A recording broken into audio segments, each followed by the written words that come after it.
Queridas, queridos, querides, boa noite para quem é de boa noite, bom dia para quem é de bom dia. Começando aqui a nossa aula número 6, aula de geografia urbana.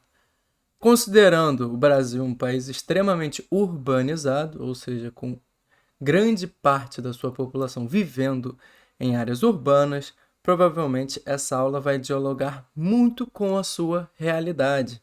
Então é sempre interessante a gente, trazer, aprender novos conceitos, novos raciocínios, mas em diálogo com as nossas próprias experiências de vida. Vocês vão ver aí que a lista, reunindo questões da UERJ e do Enem, tem 36 questões, questão à beça, né? Um assunto muito recorrente. E mesmo que você não vá fazer o vestibular da UERJ, mesmo que você não seja do Rio de Janeiro, eu aconselho muito a fazer essas questões também, porque é um vestibular extremamente elaborado, traz diferentes linguagens, mapas, gráficos, conceitos que também são trabalhados no Enem. Então é um ótimo teste, não é um vestibular qualquer, não é uma prova mal elaborada, decoreba é uma prova muito boa, por isso que eu coloco aqui junto com as questões do Enem. E é isso, né? Espero que você goste da aula. E simbora lá que temos muita coisa para falar, muita coisa interessante. Geografia urbana.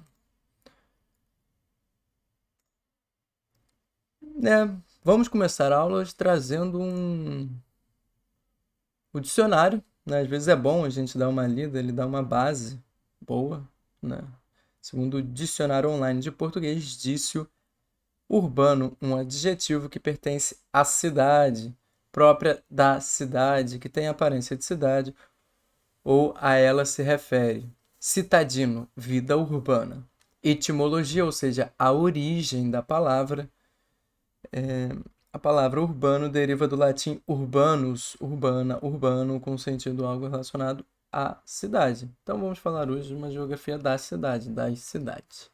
Vamos fazer um recorte, não vamos voltar lá no período das cidades romanas, não vamos falar de cidades de grandes impérios africanos, nem dos grandes impérios aqui da América Latina pré-colonial. Vamos fazer um recorte da geografia urbana a partir do capitalismo.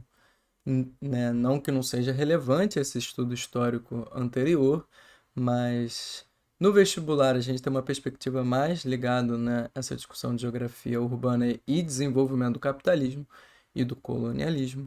E também é o recorte que temos feito aqui, né? Então, em termos de sentido, de lógica e desenvolvimento da aula, vamos fazer esse recorte. Tudo bem? Revolução agrícola. Ué, na geografia urbana, por que a gente vai falar de revolução agrícola? Bom, só é possível termos pessoas habitando a urbe, a cidade, se no campo a produção for muito alta, ou seja, cada camponês produzir, para além do seu consumo individual, do consumo de sua família, ou seja, precisa ter um grande excedente agrícola. Lembrando esse período da Revolução Agrícola, falamos dela muito em nossa primeira aula. Se você ficar com dúvida, volta lá, uma aula muito importante. É um período ali que vai do século XVII até o século XIX, né, com um intenso desenvolvimento tecnológico e científico. Né? Eu trouxe a imagem aqui, né, de uma colheitadeira da marcante, né, da primeira revolução industrial, movida, né, pelo carvão mineral, uma ilustração de 1851. E, né, isso já é um elemento muito importante. Lembrando lá o Milton Santos, a gente precisa entender as questões políticas, mas também as questões técnicas para entender, né, a história da evolução, né, da sociedade capitalista. E, né, em termos técnicos, esses inventos trazem um aumento da produção. Anteriormente, o próprio arado, né, que é para revolver a terra, trazer os fertilizantes para, né, a superfície, também já tinha sido bem importante. Mas, para além disso, tem aspectos políticos que levam a esse aumento de produtividade. Esses aspectos políticos estão muito ligados, né, a um movimento que tem origem na Inglaterra de cercamento dos campos. Vamos lembrar?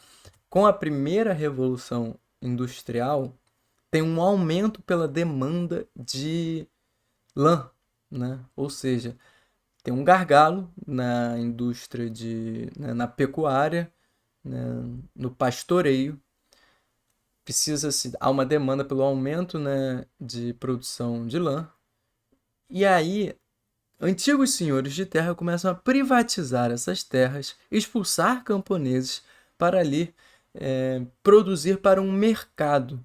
Então, né, um modelo de terras anterior, marcado pelo arrendamento, ou por terras livres comunais, onde os camponeses produziam para a própria subsistência, né, para o consumo próprio de sua família, de sua comunidade. Eles não podem mais produzir para si, não têm mais esse acesso à terra.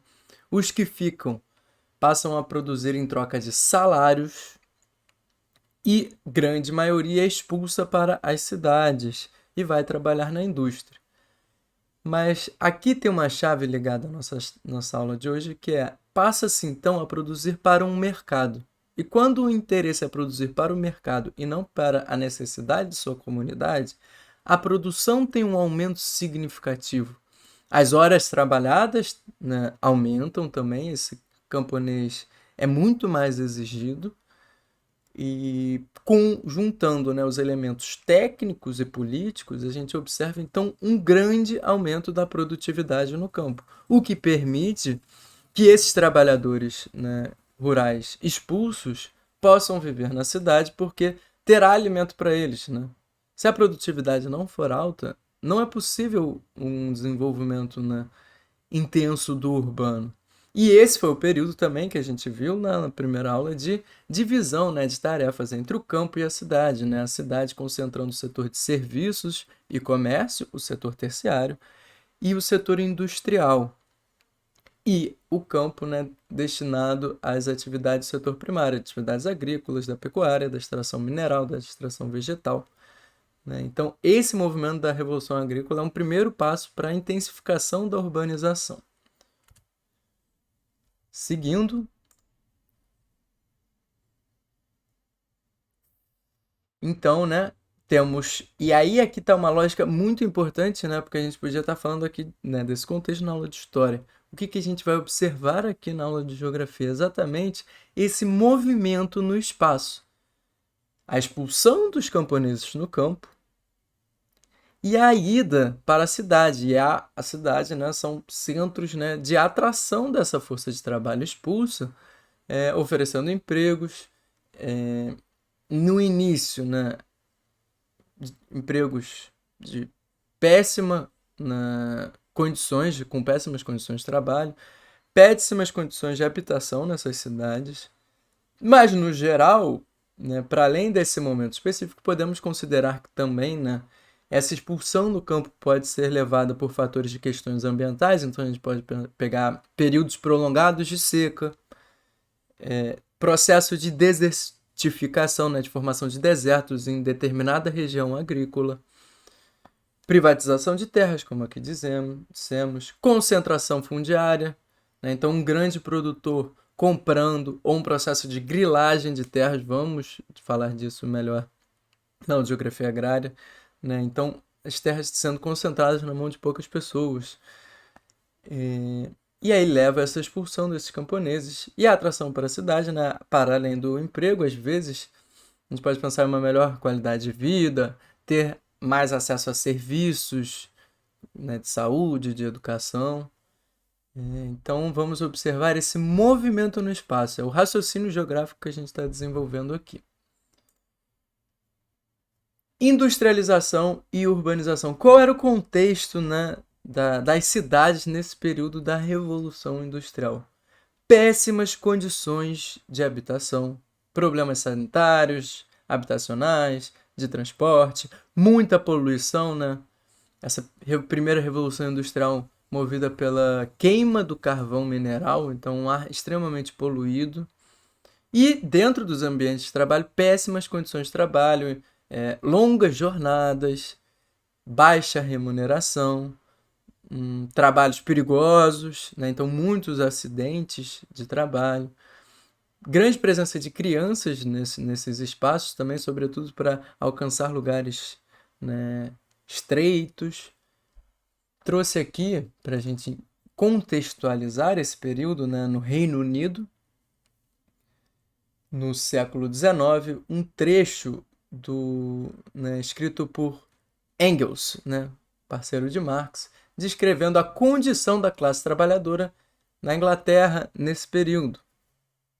St. Giles é uma massa desordenada de casas de 3 ou 4 andares, com ruas estreitas, tortuosas e sujas. Cestos de legumes e frutas, todos naturalmente de péssima qualidade e dificilmente comestíveis, complicam o trânsito dos pedestres e enchem o ar de mau cheiro, o mesmo que emana dos açougues. As casas são habitadas dos porões aos desvãos, sujas por dentro e por fora, e têm um aspecto tal que ninguém desejaria morar nelas. Mas isso não é nada, se comparado às moradias dos becos e vielas transversais, aonde se chega através de passagens cobertas e onde a sujeira e o barulho superam a imaginação. Por todas as partes, há montes de detritos e cinzas, e as águas servidas diante das portas formam charcos nauseabundos.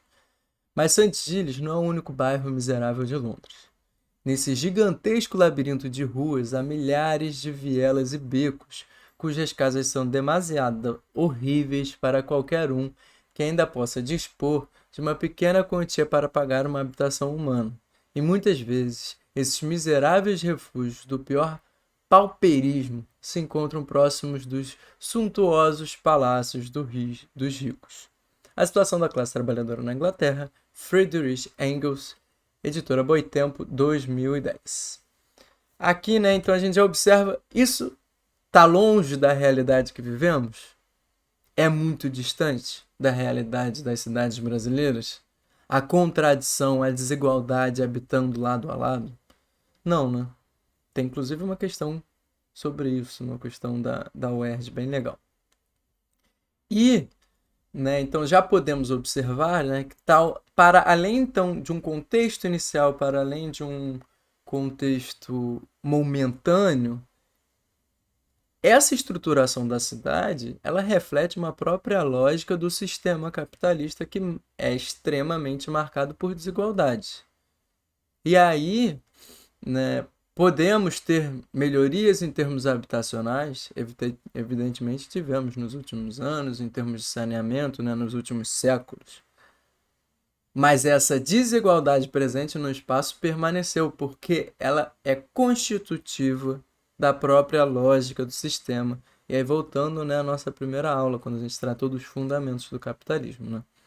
Então essa marca da desigualdade, né, dos bairros burgueses e dos bairros proletários já estava ficando evidente ali. E isso né, continuou, permaneceu, já que é parte da estrutura do capitalismo, né, essa desigualdade entre as classes sociais. Voltando, né, ao nosso slide, trouxe aqui então para a gente pensar, né, a cidade em termos geográficos, o mapa da desigualdade, né, de 2020, produzido pela rede Nossa SP, uma rede que também está em outras cidades do Brasil, bem legal. E para a gente pensar então, né, se a gente está falando de uma sociedade desigual, a gente vai ter um espaço desigual. E se a gente tem um espaço desigual, a gente vai ter, em consequência, também uma sociedade desigual. É uma co-constituição, sociedade e espaço. Tanto em termos de produção, então, a maneira como essa cidade foi se desenvolvendo, foi sendo construída, foi marcada pela desigualdade da sociedade, né? E a partir do momento que ela está construída de maneira desigual, ela reforça essas desigualdades, permitindo circulações ou impedindo circulações de pessoas, escondendo desigualdades, limitando o acesso a lazer a uma parcela da população e assim por diante, limitando o acesso à habitação e assim por diante. E não só a forma como isso é produzido, como isso também é apropriado. Então, como esse espaço é utilizado. Trouxe alguns mapas bem interessantes desse relatório, se você tiver interesse. Dá uma pesquisada que é muito bom. Primeiro mapa, e aí vou falar, né? Vou ajudar nessa leitura, mas se você quiser dar uma pause e observar, né? Pode ser também, porque é bom trabalhar a leitura de mapa, isso não só para o vestibular, mas independente da área que você vá cursar, do campo de profissional que você vai exercer, mapa é uma das principais linguagens utilizadas, né?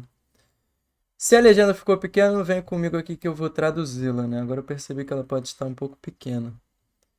De quanto mais escuro, menor a renda média familiar. Quanto mais claro, maior essa renda familiar. Esse verde aqui mais escuro, a gente está falando de uma renda familiar média de R$ 2.090 a R$ 4.180. Um verde um pouquinho mais claro, entre 4.180 e 6.270.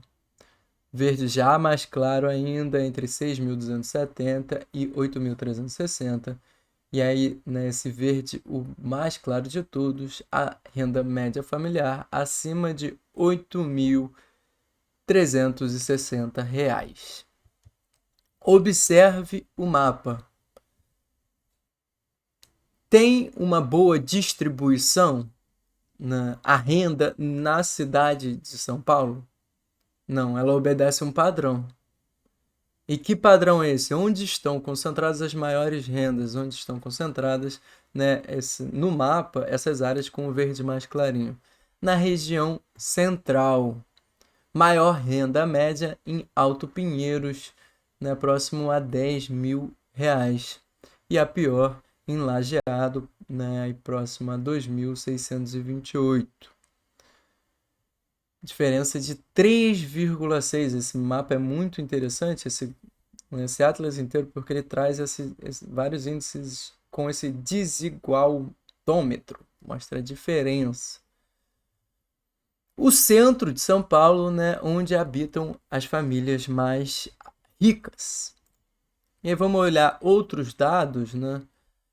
Para além, e aí a gente fez uma construção inicial da nossa aula em termos de questões de classe, né? Lemos ali o trecho do Engels, mas a gente tem que pensar que a cidade é marcada por outras estruturas sociais, para além das classes sociais, e uma delas é o aspecto racial, né? E a constituição da desigualdade no Brasil e no acesso a serviços de saúde, acesso a serviços educacionais, também é marcado pela opressão ligada a questões raciais, não apenas as questões de classe, né? Se você concorda, você pode deixar até um comentário aí. E então também observando, olha como, né, é branco porque é rico e é rico porque é branco, uma frase famosa de Frantz Fanon, importante teórico sobre questões raciais, né, e sobre o processo de colonização, né, a gente observa nesse mapa aqui de questões raciais também que a população mais rica, né, com maior renda, é também a população branca, como a gente faz essa associação a partir. Novamente, a legenda ficou muito pequena, aqui eu peço desculpas, mas aqui é entre 5,8% e 16,1% de população preta e parda, é nesse mais clarinho. Entre 16,1 e 27,9 é um laranja um pouquinho mais escuro. Entre 27,9 e 41,7 é um laranja ainda mais escuro. E esse laranja mais escuro, quase um marrom, é entre 41,7 e 60,1% de, né, porcentagem de população preta e parda, né, o que constitui dentro do IBGE a população negra do Brasil. No centro, onde estão as maiores rendas médias, também temos, né, aqui a presença da menor população percentual de pretos e pardos e, consequentemente, também a maior percentual de população branca. E conforme a gente vai andando para a periferia, seja para a região norte, leste, oeste e sul, né, o percentual da população preta e parda aumenta. Né? O maior é o bairro aqui de Moema, não, o maior percentual de população branca, o menor de população preta e parda, com 5,8 né, habitantes autodeclarados pretos e pardos, e o maior percentual de negros está no bairro de Jardim Ângela, próximo a 60%, né? Uma diferença aí de 10 vezes. Feitas essas considerações sobre a estrutura racial e de classe da cidade de São Paulo, vamos ver, por exemplo, a oferta de emprego formal. Taxa de oferta de emprego formal por 10 habitantes. Participantes da população em idade ativa por distrito. O que isso quer dizer? Né? Então, vamos de novo à legenda. Taxa de oferta de emprego formal por 10 habitantes desse distrito. E aí a gente está falando de 10 habitantes da população em idade ativa, né? População economicamente ativa.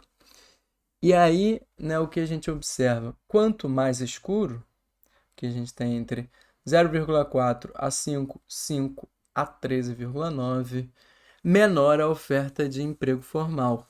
Ou seja, né, nessa faixa mais escura, a oferta de emprego formal, né, existem entre 0,4 e 5 empregos, postos de empregos para cada 10 habitantes. Então tem menos emprego, né, do que habitantes em idade economicamente ativa nesses espaços.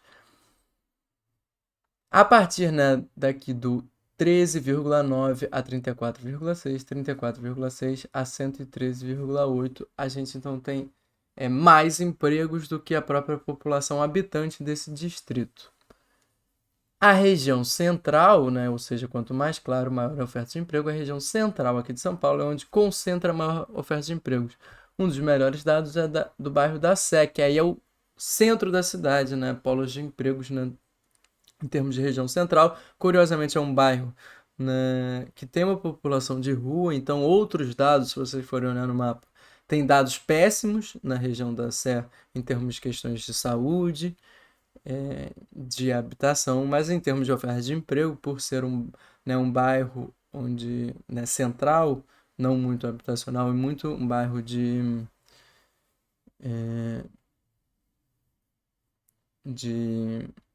empregos, né, é uma região com bastante oferta. Uma correção aqui que eu falei moradores de rua, mas em geral esse termo é tratado de maneira pejorativa. O ideal é a gente falar em pessoas em situação de rua, por tratar às vezes de uma condição temporária, outros, né, escolhem esse caminho e vivem permanentemente nas ruas, mas hoje em dia a gente acaba falando mais pessoas em situações de rua. Uma correção aqui, né? Importante. A gente tem um cuidado com as palavras, porque muitas vezes elas trazem uma semântica, um significado muito pejorativo, né? É sempre bom a gente evitar por respeito, né, a todas e todos. Mas então, voltando aqui, né, olha a grande diferença da concentração, né, de empregos. A gente vê que no centro estão concentrados grandes, né, polos de empregos, e a gente pode pensar, né, em várias problemáticas. A dificuldade de acesso a emprego, né, dos moradores desses distritos mais distantes. Os que conseguirem, provavelmente a gente vai ter uma problemática de transporte intensa, né? Então vai ser necessário grandes deslocamentos no espaço até esses, né, polos de empregos, e até a gente pode inverter. Pensar a questão de transporte envolve também a gente pensar a distribuição dos empregos nas cidades e nas regiões metropolitanas, né? Porque assim, não é só melhorar a qualidade do transporte, mas também melhor distribuir esses polos de empregos, esses centros de atividades econômicas, para que as pessoas não precisem se deslocar tanto. O que esse mapa está mostrando é que grande parte da população precisa se deslocar muito, porque os empregos em São Paulo estão concentrados. Vamos a mais um. Agora, saindo da questão econômica para a questão da saúde, idade média ao morrer. Média de idade em anos com que as pessoas morreram de acordo com o local de residência por distrito. Aqui tem as informações, ano base, 2019. Tem todas as bases de dados que foram utilizadas, né, dando mais veracidade, né, mais confiabilidade nessa informação. Legenda. Entre 58,3 e 63 anos de vida, né? Expectativa de vida nesses distritos. É o azul mais escuro. Então, as médias mais baixas. Entre 63 e 68,9. Esse azul já é um pouco mais claro. Entre 68,9 e 74,7, um azul ainda mais claro. E o azul mais clarinho de todos, entre 74,7 e 81,5. Que observamos onde estão as maiores, né, expectativas de vida na cidade de São Paulo, na região central. Na região onde está a maior porcentagem de população branca, onde está a maior porcentagem de uma população de classe média alta, classe alta, na população rica. Então, estamos vendo que a expectativa de vida se, né, distribui desigualmente. E a gente pode pensar em acesso pior a serviços de saúde, acesso pior a serviços, né, não só para curar, então, hospital, né, cirurgias e pós-saúde, mas também acesso, né, a serviços preventivos, né, uma boa, né, alimentação, um bom acesso, né, a serviços, né, de educação física e uma consciência disso, então acesso a serviços educacionais. A gente tem que considerar todas essas variáveis. Uma menor violência, tanto entre civis também como uma menor violência policial. No estado do Rio de Janeiro, isso é mais intenso ainda, na cidade do Rio de Janeiro, comparado a São Paulo. De onde eu falo, né? Rio de Janeiro. E, bom, menor Jardim Ângela, 58,3 anos a expectativa de vida em comparação a 81,5 em Jardim Paulista. Né? A gente vê que o mapa, a legenda praticamente permanece a mesma, né? A distribuição das cores, a gente só vai mudando, né, os nomes e os valores. Mas em termos de desigualdade, os melhores valores nas regiões centrais, os piores valores nas regiões periféricas, na periferia de São Paulo. Inclusive tem um, né, se vocês baixarem o mapa, tem um que vai mostrar, né, quantas vezes esse nome desse distrito é citado em estatísticas boas e quantas vezes o nome desse distrito é citado em estatísticas ruins, para a gente ver, né, como isso é um padrão em diferentes áreas. Vamos aqui para mais um. Equipamentos públicos de cultura, aí trazendo mais essa ideia da produção, né? Que aqui a gente está falando já de obras de infraestrutura, de construção, de centros culturais. Proporção de equipamentos públicos de cultura municipais e estaduais para cada 100 mil habitantes por distrito. Então não é um valor bruto, e sim, né, dividido pelo número de habitantes. Legenda, quanto mais escuro, pior. O escuro é o zero. Vários distritos, né, com nenhum aparelho público. E a partir daí, né, um roxo, né, menos escuro é entre 0,45 a 3 aparelhos públicos a cada 100 mil habitantes. Mais clarinho, entre 3 a 10 aparelhos públicos a cada 100 mil habitantes desse distrito. Né, entre 10 e 23,41 aparelhos públicos, né, por distrito. Concentração também na região central de São Paulo. O que a gente observa? Um espaço urbano marcado pela essa desigualdade. Você deve trazer esses dados, esse mapa, para a gente observar, né, esse elemento que eu falei. Uma sociedade desigual se distribui espacialmente, constrói esse espaço de maneira desigual, né, e a gente observa, o espaço nos diz isso. E aí o curioso é que a gente poderia, então, pensar nesse elemento sem nem mesmo conhecer essa sociedade, se a gente, um alienígena, pousar aqui na Terra e a gente mostrar esse mapa, ele vai pensar: nossa, a gente está falando de uma sociedade extremamente desigual. Mesmo que ele não conheça a nossa sociedade, só observando a distribuição espacial desses diferentes fatores e dados, né, que a gente observou. Isso é uma importância da geografia, dessas linguagens, né, a gente conseguir entender um pouco sobre a sociedade também. Urbanização na história. Bom, como a gente viu ali no caso inglês, a urbanização ela segue o processo de industrialização, tanto com mudanças no campo, quanto também com mudanças na cidade, com a implementação de indústrias que têm um poder de atração muito forte dessa classe, né, de pessoas para habitarem perto delas, né? Logo, né, as cidades, né, e as taxas de urbanização mais antigas estão nas cidades, nos países que se industrializaram primeiro. A gente falou deles na nossa aula número 5, nossa última aula. E também estamos falando, né, dos países que hoje têm, né, as taxas de urbanização mais altas. Vamos observar aqui no mapa? Um mapa do IBGE. Eu peço que você me diga um pouco, né, o que você consegue entender do mapa. Faça essa leitura e aí depois faz aqui comigo, se quiser dar um pause. Porque é importante você desenvolver a leitura, a compreensão de mapas, né? Primeiro título, População Urbana em 2017. Podemos ter tido alguma variação, né? Mas ainda deve ser bem próximo a isso, a realidade do mundo. População residente em áreas urbanas, a porcentagem. Muito clarinho aqui, menos de 20%. Né? Um pouquinho, um roxo bem clarinho, 20 a 40% de população urbana, ou seja, né, entre 60 e 80% de população rural, o inverso, né?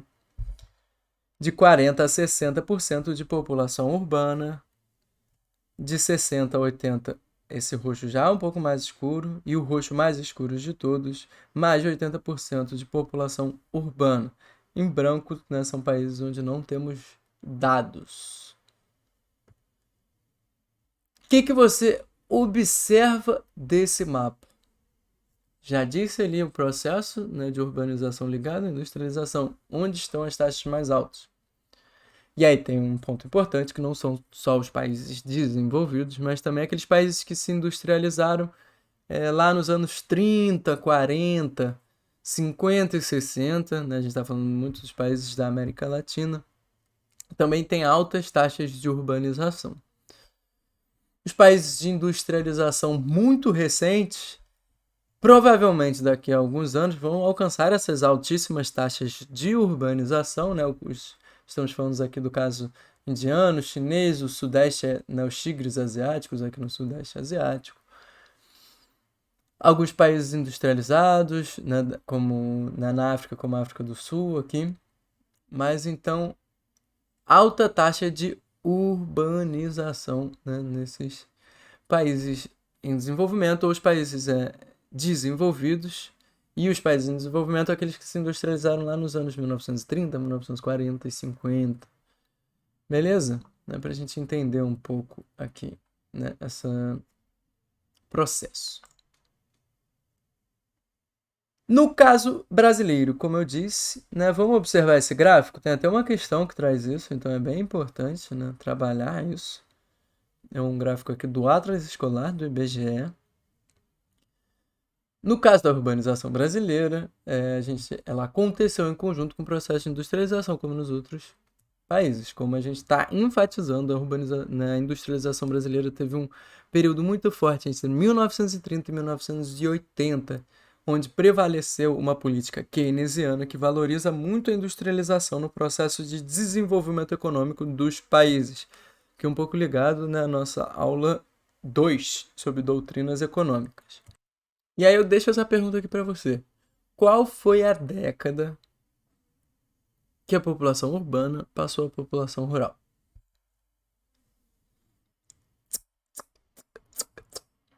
Foi a década aqui, né, de 1970, né? A gente observa aqui o gráfico quando a população urbana ultrapassa a população rural. E aí, né, a população rural, ela se mantém, tem um crescimento da população rural, porque a população cresceu, né? A gente está falando aqui em termos absolutos, em milhões de habitantes. Mas depois, mesmo com o crescimento contínuo da população brasileira, a população rural cai, né? A gente observa que até de 2000, que a gente estava próximo a 40 milhões de habitantes no campo, caiu para próximo entre, né, 25, 30 milhões, né, de habitantes em 2010. Dados do censo, por isso que o censo é muito importante, né? Ele traz uma série de elementos para a política pública e também para a gente compreender a realidade do Brasil.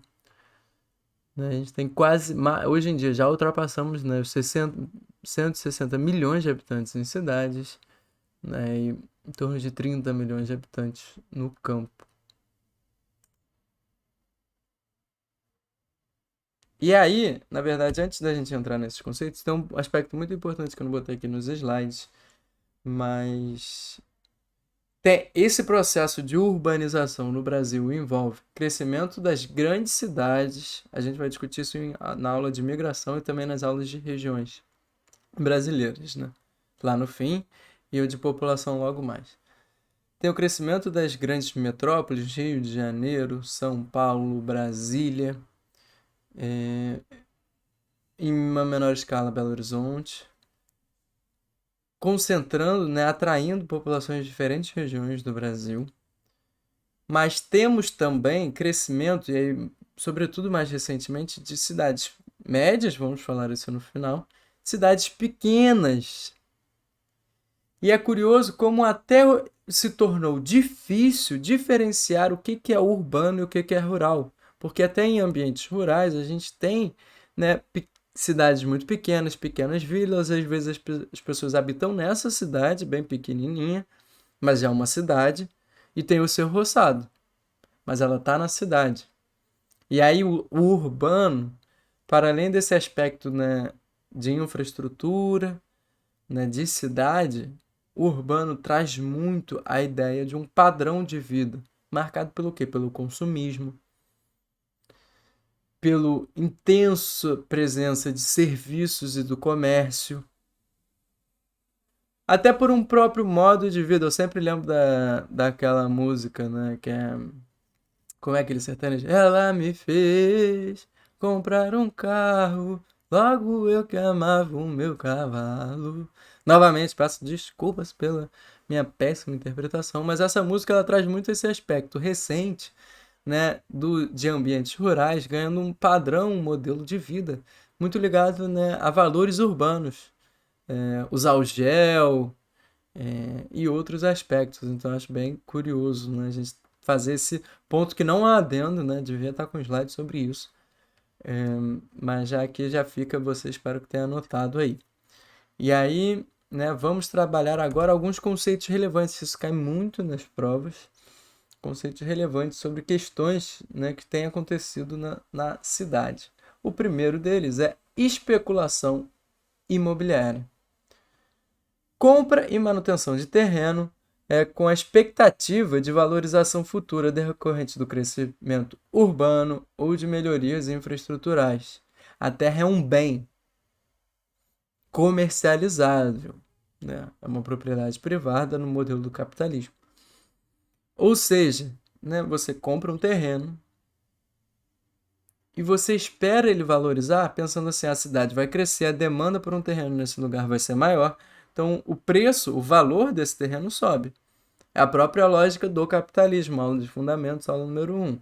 Se a demanda cresce, o valor sobe. Se a demanda diminui, o valor desce.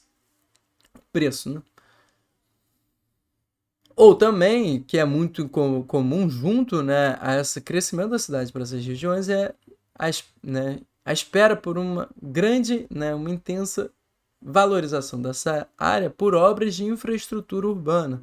Então vai pavimentar, vai chegar energia elétrica, vai criar, né, e articular um sistema de transporte público. Isso vai valorizar esse terreno também.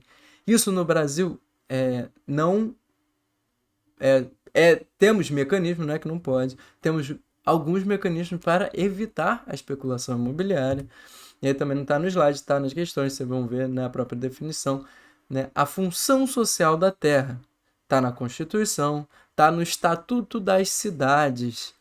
Ou seja, a terra tem que cumprir uma função social, seja de serviços, seja habitacionais. Se ela é utilizada apenas para fins especulativos, ela pode ser desapropriada. Então, quando um movimento social de luta por moradia, como por exemplo o MTST, ocupa terrenos baldios, eles não estão cometendo crimes, e sim reivindicando um direito estabelecido na Constituição. E por que isso? Porque a gente tem uma grande parcela de nós, né, uma parcela considerável de uma população urbana que não tem acesso à moradia.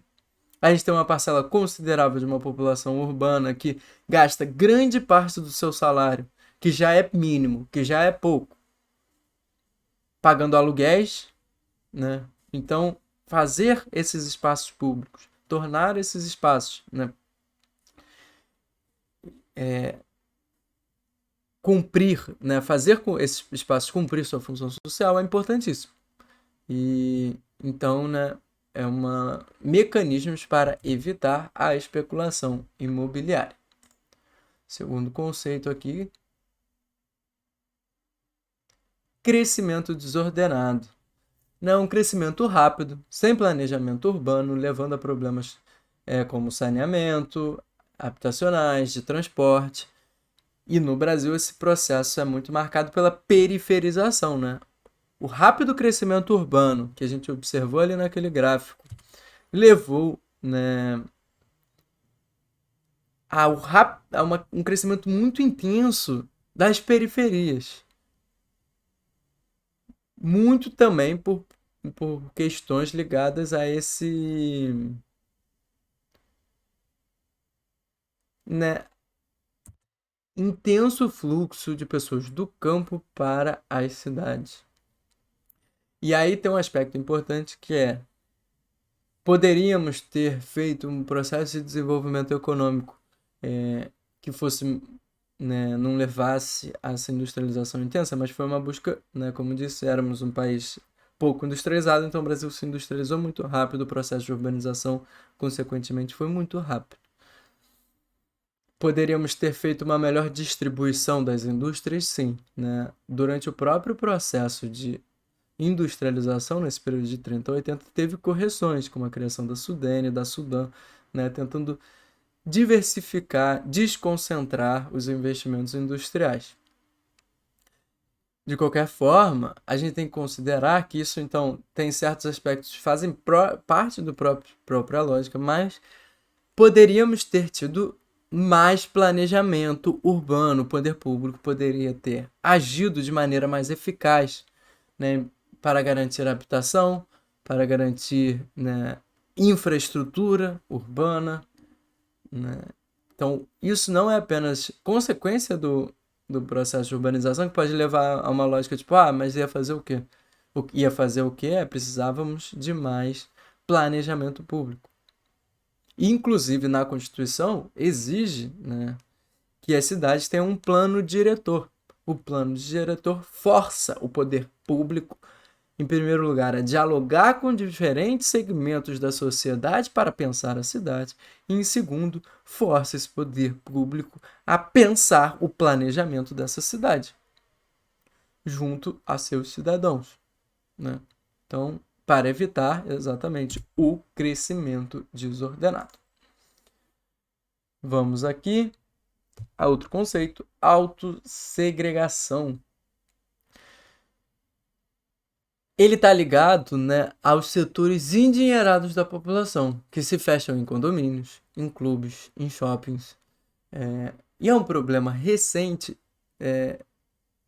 que leva, né, a perda do contato, do espaço público, né? O público, a rua, a praça, a praia, ela é de todo mundo pode acessar. E isso é incrível porque ele torna esse espaço um espaço de troca, mas também um espaço de conflito.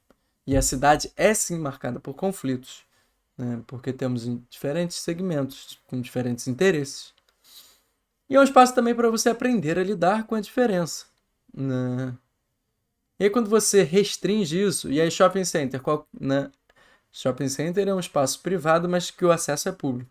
Mas a gente sabe, se abre notícias todo dia, né, de como esses espaços restringem o acesso à população preta, à população mais pobre, né? Seja pela atitude dos seguranças, que também, em geral, são pobres e pretos, estão amando dos gerentes dessas firmas, dos gerentes dos shoppings, seja pelo preconceito passado né, pelos lojistas. Então, ele também é um espaço que restringe esse contato, né? Então, a autossegregação ela é complicada na partir do momento que ela aparta ainda mais uma cidade apartada, separada. Outro conceito importante, gentrificação. Próximo à ideia da autossegregação, né? Tem essas três etapas. A gente tem uma área desvalorizada, abandonada, que tem baixo investimento público, o aluguel, consequentemente, é barato, o custo de vida em termos do preço da mercearia é baixo. E aí, em algum momento, esse espaço vira, de escolha do poder público para investimentos. Não só do poder público, mas quando o poder público, né, diz que vai investir nessa área, consequentemente, a gente também tem uma série de investimentos privados que são desencadeados pela expectativa, né, de desenvolvimento dessa região. E aí isso leva a uma valorização imobiliária e ao aumento dos preços dos aluguéis e, como eu disse, também da vida cotidiana. O mercadinho sobe de preço, porque o aluguel do mercadinho também está mais alto. E também porque, muitas vezes, com o processo de gentrificação, as pessoas que passam a habitar essa região também têm mais dinheiro.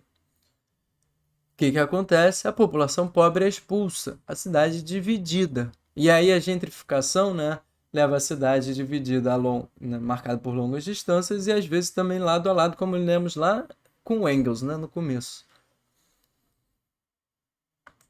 E aí trouxe duas notícias aqui para a gente pensar isso, né?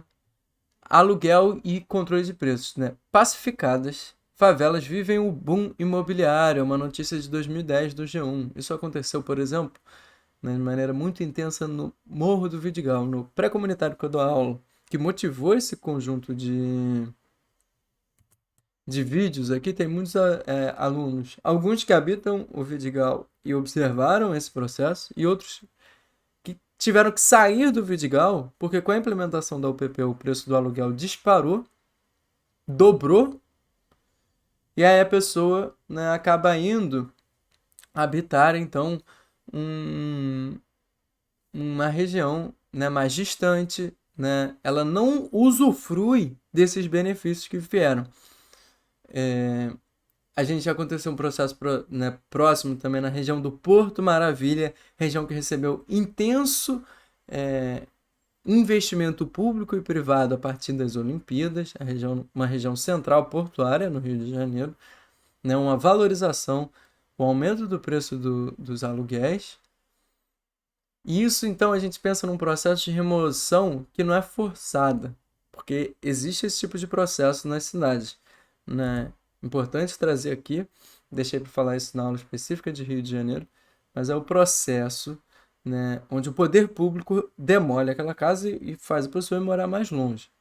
No Rio de Janeiro tivemos três momentos muito claros disso, né, ao longo do século XX e XXI. Mas também tem esse outro processo que é escondido. Vocês vão ver uma questão exatamente sobre isso, né? Onde a população acaba sendo expulsa porque ela não tem condição mais de pagar os preços dessa região que agora está valorizada. E ela acaba indo morar mais longe.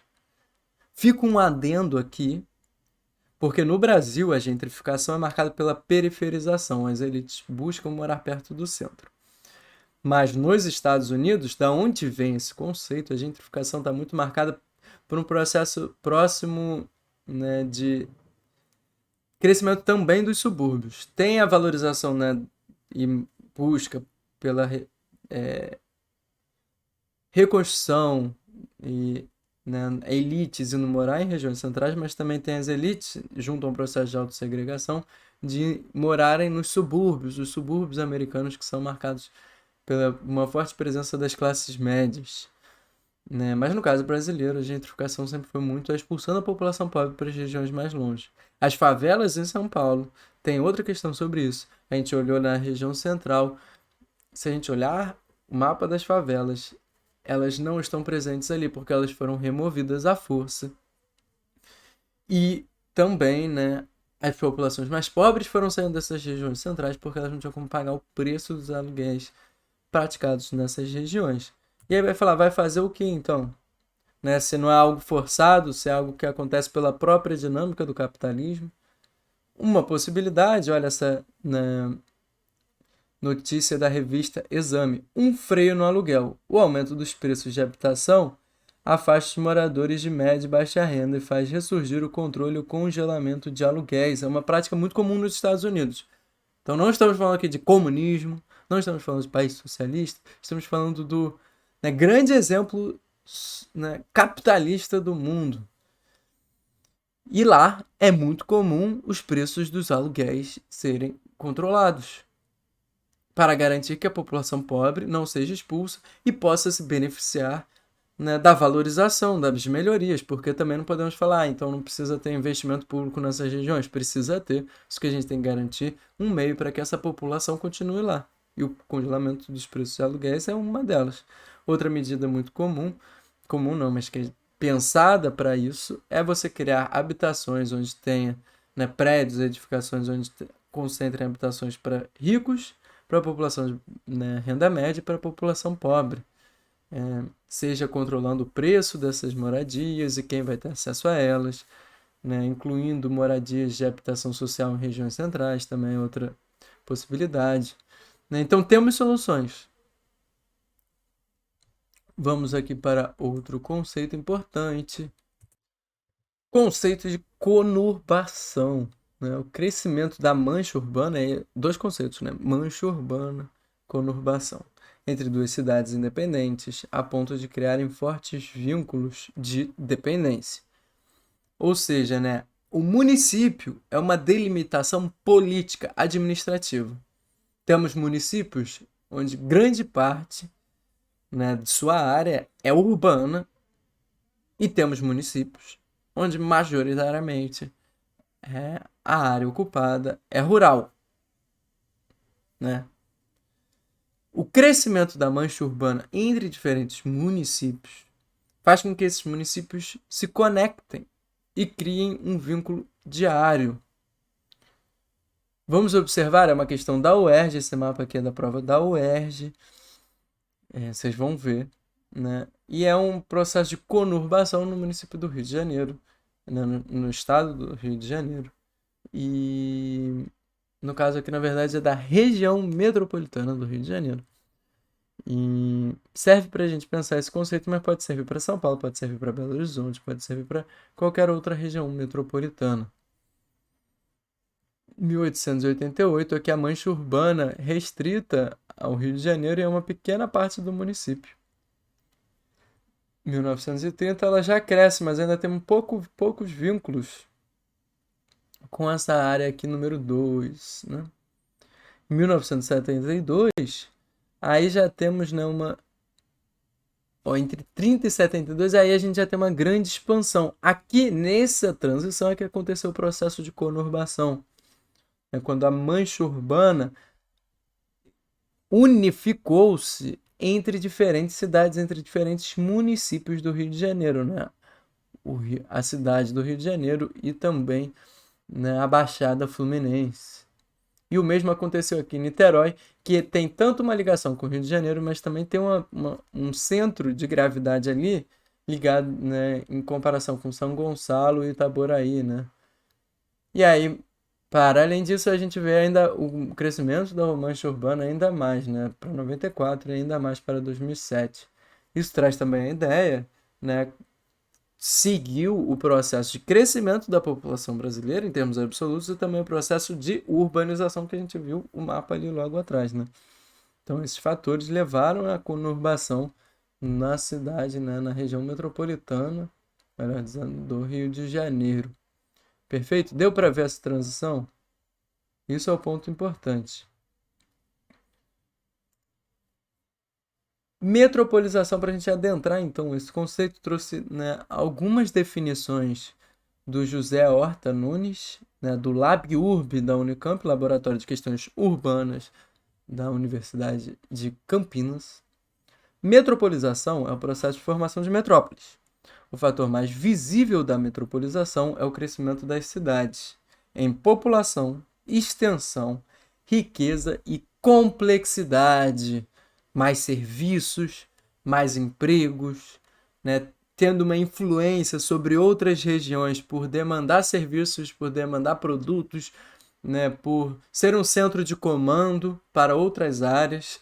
Né? Então, não estamos falando apenas de questões de população, de extensão dessa cidade e de PIB dessa cidade, mas também de complexidade, os diferentes ramos, muitos ramos de serviços. Né? Então, esse é um ponto importante. Como consequência, elas se tornam polos urbanos de alcance regional, região metropolitana, nacional e, por vezes, mundial, cidades globais. Passam a ter liderança econômica, política, científica, tecnológica ou outra, de acordo com as características de cada metrópole. Assim, Nova York é um dos maiores centros financeiros do mundo. Paris tem influência sobre a cultura, arte, moda e culinária. Tóquio é influente na indústria eletrônica. Perfeito? Uma boa, né, então, definição de metropolização, formação de metrópoles. Fica aqui que também não está nos conceitos a ideia de megalópole, que são metrópoles de dimensões absurdas, muito grandes. Esse conceito de vez em quando aparece, está na lista também. Mas, né, para ser uma megalópole, evidentemente tem que ser uma metrópole. Só foi um termo que surgiu para a gente ainda diferenciar, né, cidades que são imensas, metrópoles que são imensas, das demais metrópoles. Seguindo, né, Campinas, essa é uma matéria recente, bem legal, né? Campinas é a única metrópole que não é capital estadual. Isso ocorre devido ao alto dinamismo empresarial existente tanto no núcleo quanto na área de influência, bem como ao porte demográfico, cuja rede ultrapassa os 4 milhões de habitantes. Tem a menor extensão territorial dentre as metrópoles, 14 mil km², menor número de cidades na sua rede, 34, e segunda mais alta densidade demográfica, comparável à do Rio de Janeiro, com 312 habitantes por quilômetro quadrado. Esse conceito também não está aqui presente, mas é um conceito importante, a gente vai aprofundar na aula de Geografia da População, que é de densidade demográfica. Se a gente tem um território muito pequeno, com uma população muito alta, a gente tem uma densidade demográfica alta.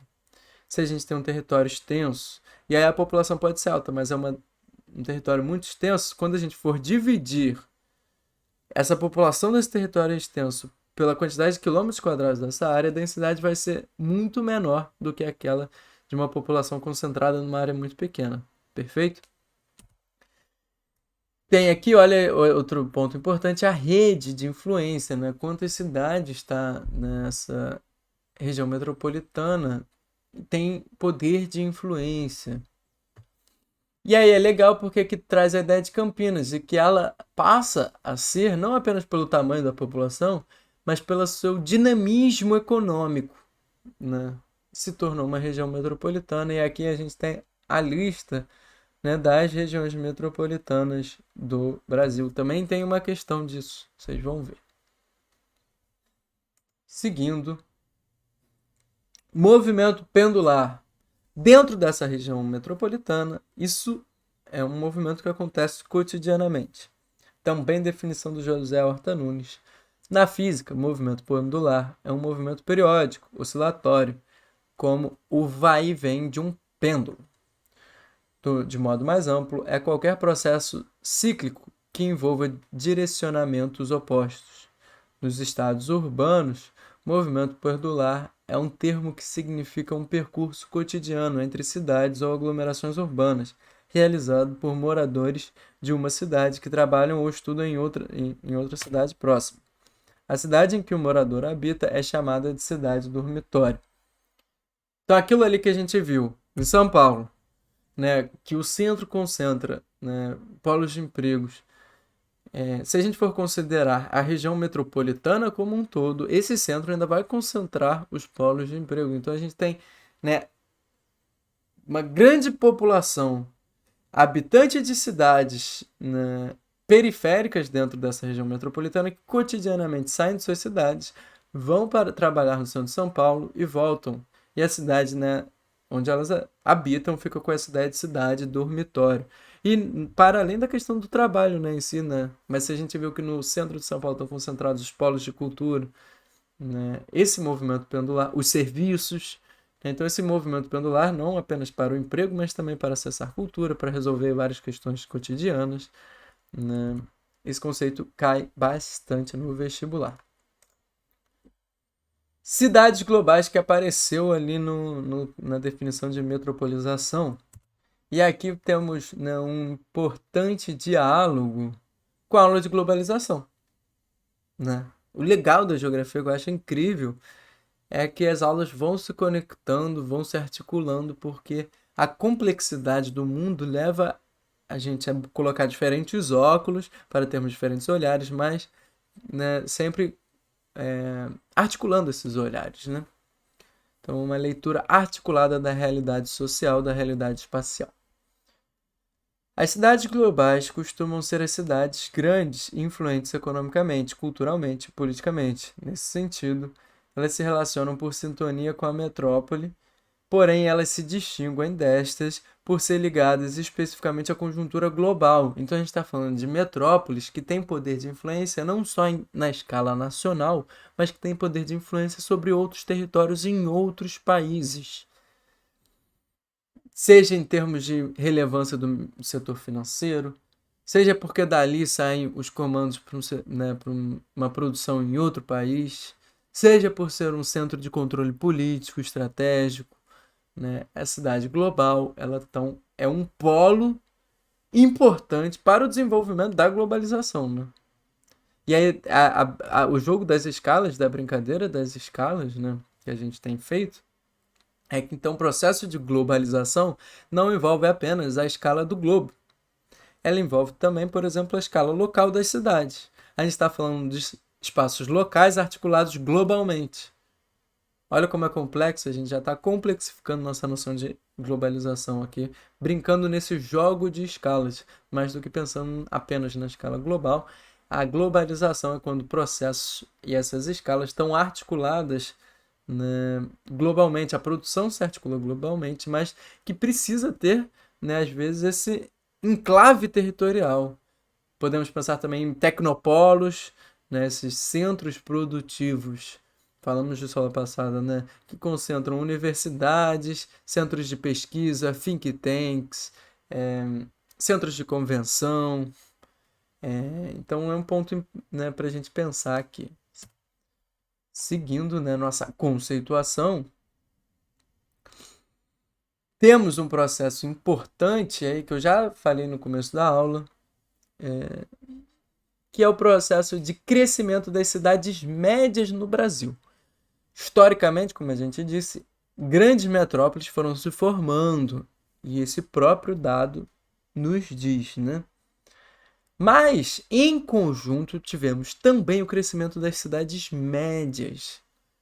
Descentralização dos serviços, do comércio e da indústria, decorrente dos avanços no setor de transportes e comunicações. Motivação: o alto custo de vida nas cidades, o alto custo da produção industrial nas cidades, a guerra fiscal, que é um estado tentando atrair outro estado, né, atrair uma indústria de outro estado, reduzindo os tributos, uma busca por melhor qualidade de vida, né? E aí então um movimento tanto dos polos de emprego quanto dos trabalhadores. Evidentemente, o peso maior é dos polos de emprego. Não adianta o lugar ter uma qualidade de vida boa se não vai ter emprego. E aí a gente tem, né, uma complexificação do processo industrial que a gente observou, né, com o desenvolvimento da tecnologia, de comunicação e transporte, que permite que essa indústria saia dos centros urbanos e se desloque para lugares menores, onde o custo para produzir é menor, onde o custo da terra é menor e onde o acesso, né, às vias de escoamento da produção também é mais fácil, então próximos a grandes rodovias. No caso do Rio de Janeiro é emblemático aqui, lá em Madureira tem a fábrica da Piraquê, né, mas a produção da Piraquê se deslocou para o interior. Por quê? Porque produzir no meio de Madureira, no meio de um grande, né, polo econômico da cidade do Rio de Janeiro, se tornou muito caro. Então temos esse crescimento das cidades médias. E aí, a partir do momento que a indústria se desloca, que outros, né, certos serviços também se deslocam, a população busca também se deslocar, né, pensando, né, em termos de qualidade de vida, um menor custo de vida, menos trânsito, menos poluição, menos violência, né? E aí esse gráfico, lê comigo aqui, né, baseado nos censos demográficos de 70, 80, 91, 2000, 2010, mostra, né, o crescimento tanto das cidades de, né, mais de 500 mil habitantes, isso aqui a gente está falando população total dessas cidades, quanto também, né, o crescimento da população total de cidades entre 100 e 500 mil habitantes. Em 1970 a gente falou de 83 municípios entre 100 e 500 mil, e agora a gente tem 245, sem contar os inúmeros municípios que saíram de cidade, né, dessa faixa entre 100 e 500 e se tornaram, né, grandes municípios com mais de 500 mil, que também cresceu. Então a gente tem muitas cidades médias surgindo e crescendo no país nesse período entre 70 e 2010, né? O próprio gráfico diz isso, também tem questão sobre isso. Tudo, cara, a aula inteira, vocês vão ver, é uma lista bem extensa, um assunto que cai muito, a aula inteira tem uma questão sobre cada tópico que a gente tratou aqui hoje. Pelo menos uma. E aí um elemento, né, para a gente terminar discutindo é pensar a cidade como uma cidade política. Como eu disse, a gente tem diferentes atores que habitam essa cidade, que vivem essa cidade, que se apropriam do espaço urbano, que constroem o espaço urbano e que têm interesses distintos. Então a cidade é marcada pelo conflito social, sobretudo uma lógica dominante e uma lógica, né, de resistência a essa lógica dominante. Uma lógica dominante que a gente pode chamar também de hegemônica e uma lógica resistente, que às vezes a gente pode chamar de contra-hegemônica. Às vezes esse termo aparece no vestibular também.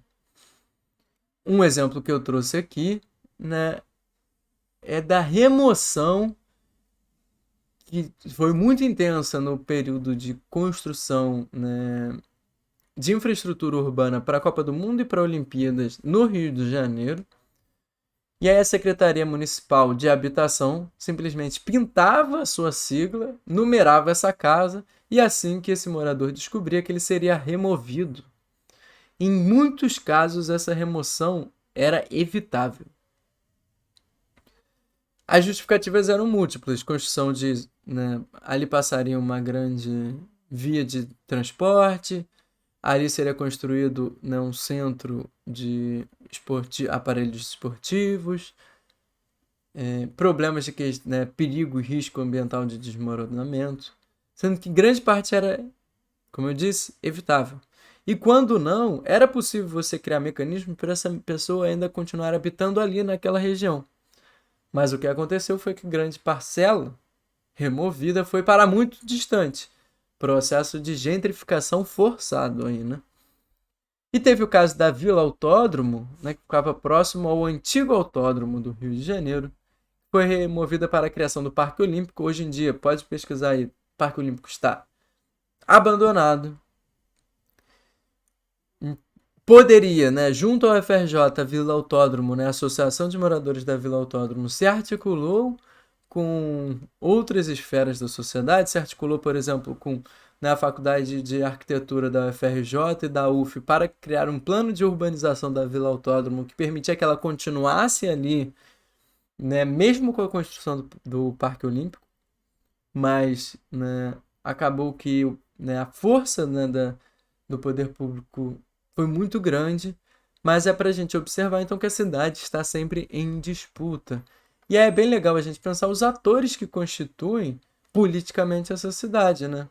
A gente tem empresas, a gente tem o governo, a gente tem o Estado, né? E pensando o governo como aquele que foi eleito e está, né, representado durante um período, mas a gente tem o Estado, que são todos os funcionários públicos desse governo que atuam para além das intenções desse governo e às vezes, né, sobre projetos que, né, perpassam o mandato de um governo e sim são projetos de Estado.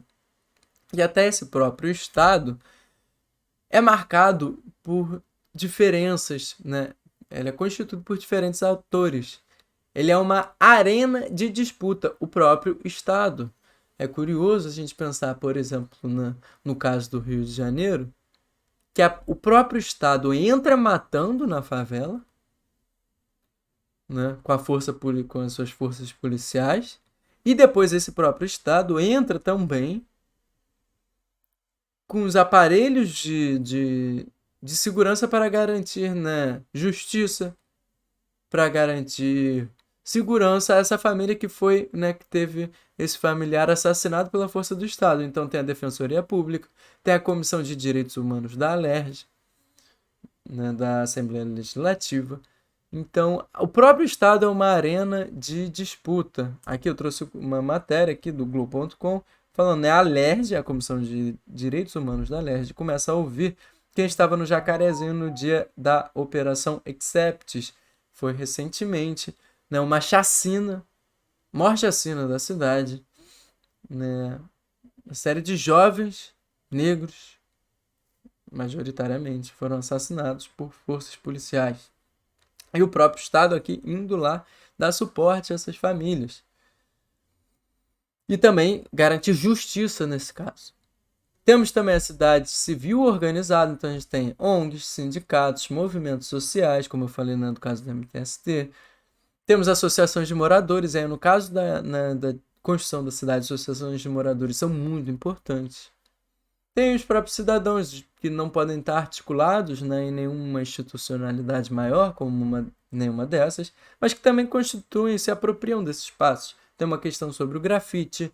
A gente pode pensar a importância das rodas de rap. No Rio de Janeiro, as rodas de rap permitem, né, e fazem, né, o uso do espaço público ser distinto, democratizando o uso desse espaço público. Então, né, a própria população como um todo, ela também é um agente transformador e um agente que está disputando sentidos nessa cidade. E aí, para finalizar, a gente pode pensar, isso foi muito comum, né, que a gente tem um processo de globalização, a gente discutiu isso na nossa aula de globalização, né, e temos um processo, discutimos na aula 2, de implementação do modelo neoliberal de organização da vida. Isso muda muito o papel do Estado. E aí surge essa ideia de cidade vitrine, né, do marketing urbano. Com o objetivo de atrair investidores, as cidades buscam vender-se ao mundo. Oferecem assim boas condições às empresas internacionais. Então a cidade vai, né, implementar uma série de obras para implementar a infraestrutura de transporte e comunicação de ponta, tenta estabelecer um polo, né, de startups, constrói centros de convenções, né, tenta buscar uma melhor qualidade de vida, né, para esses trabalhadores dessas grandes empresas, né, os trabalhadores bem remunerados dessas empresas, né, desejarem vir morar nessa cidade. É uma cidade que busca se colocar como relevante economicamente, politicamente, culturalmente. Então é muito curioso também o Rio de Janeiro, por exemplo. Ele, né, ao vender-se, ele quis se colocar como uma cidade da tecnologia, da inovação. Isso muito depois ligado à cidade olímpica, né? Ligado às Olimpíadas de 2016. E também culturalmente, por exemplo, aproveitou o fato de ser um destino muito forte para a população LGBTQI+. Então a cidade buscou atrair turistas, né, ao colocar-se como um centro cultural né, dessa parcela, desse nicho, assim, podemos dizer, do turismo. E aí, para isso, né, para a cidade se colocar como uma grande vitrine, reforma urbana é muito intenso. E aqui a lógica de reforma urbana do neoliberalismo é marcada por parceria público-privada, né, PPPs. E tem a ideia do gestor, né? Isso está sendo muito curioso, né? Que o grande gestor dessa cidade, né, não é mais o político. Né? Olha como já está impregnado até na minha própria lógica. A gente não está falando mais de um grande político, apesar de ser político. E é. Eu aconselho muito a assistirem o Calil, prefeito de Belo Horizonte, no Roda Viva. Programa excelente de entrevistas, né? Tem muita entrevista boa lá. E ele fala porque ele se elegeu como a ideia do gestor, aquele apolítico, né? Aquele contrário à política, e ele fala, né, na sua reeleição como ele percebeu a importância da política. E na minha visão, não é possível a gente pensar a cidade, se a gente está falando de diferentes atores com diferentes interesses, sem política. Mas ela tenta se vender com essa ideia da gestão, do gestor, ele é acima, ele é suprapartidário, ele é moderno, em geral um empresário, né, ou alguém que vem né, de outros ramos do setor privado, né, trazer essa ideia da gestão. Isso tudo está sendo discutido nesse livro aqui, bem legal esse livro, A Cidade do Pensamento Único, Desmanchando Consensos. A principal discussão está no artigo do Carlos Weiner, professor do IPUR, né, Instituto de Pesquisa sobre Questões Urbanas da UFRJ. É isso, acho que fizemos uma boa discussão. Vou deixar tempo aqui para vocês caírem dentro das questões que são muitas e são diversas. Vocês vão ver que, por mais que sejam 36, não são repetitivas. Uma ou outra, né, que acaba tratando da mesma temática, como conurbação, periferização. Temos muitas questões falando sobre isso, sobre crescimento desordenado.